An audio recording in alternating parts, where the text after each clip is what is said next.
Good morning class. I am your SST teacher of class 8th. Today we will do the reading of the last part of reading of chapter number 2 of geography on page number 16. Open page number 16.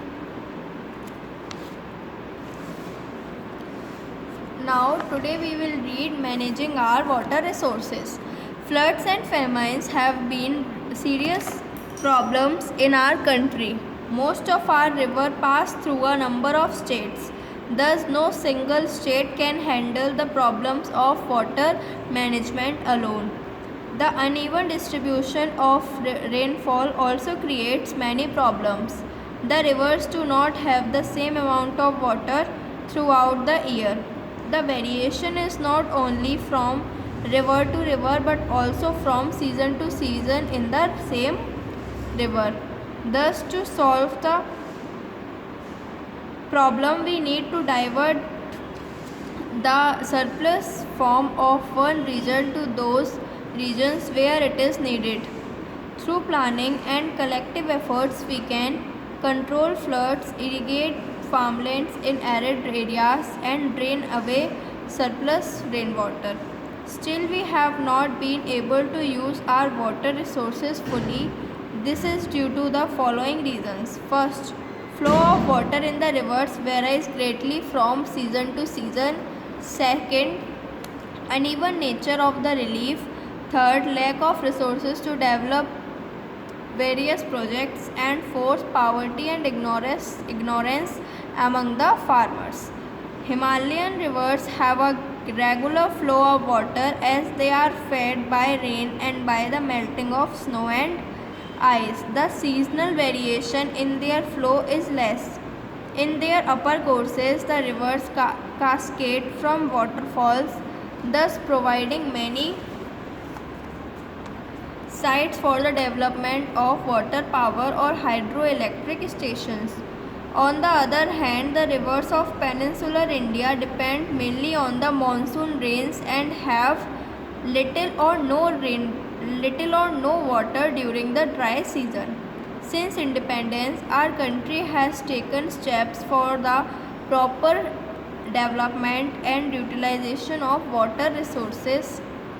A number of projects have been developed to first control floods, second store water for irrigation, third generate hydroelectricity, fourth provide drinking water, and fifth encourage navigation.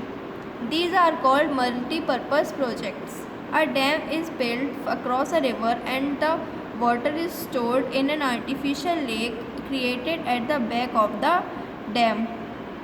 Thus, it also helps in controlling floods. Water is made to fall from a great height of the dam to generate electricity. A large number of trees have also been planted to conserve both water and soil. We in India call these projects as the new temples of modern India.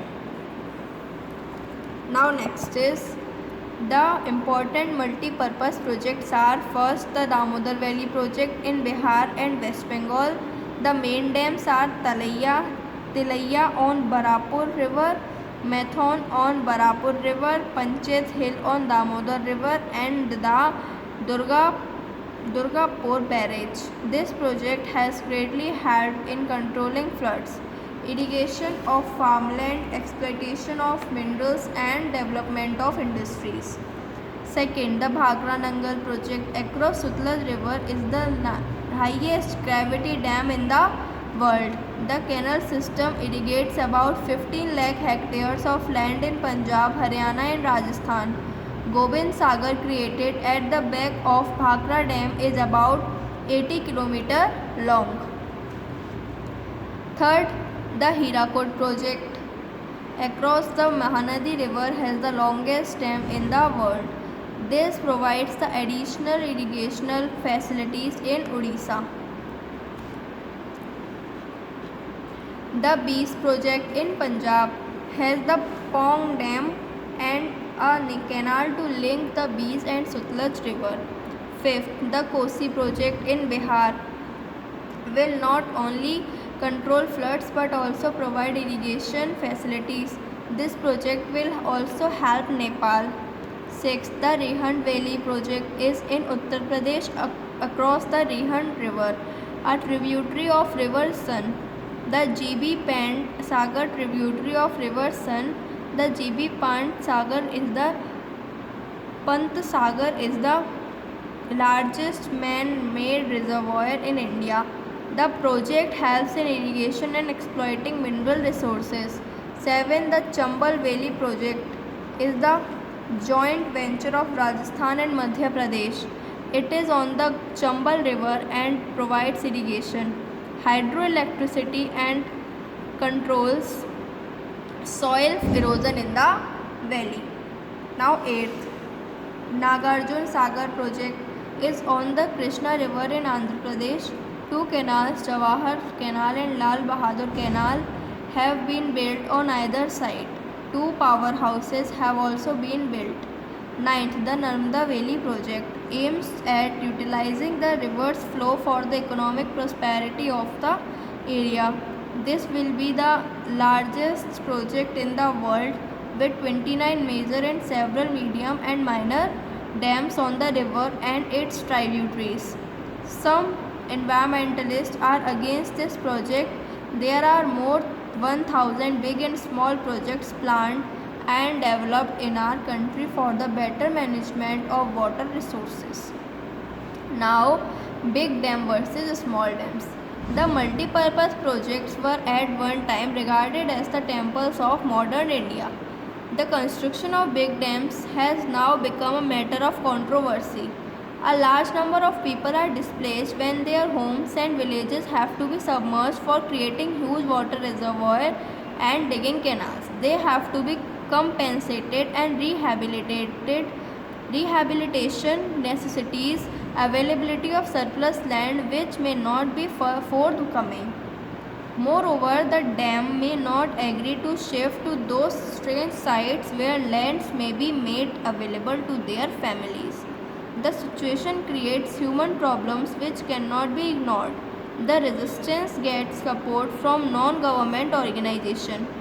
As work remains suspended, its costs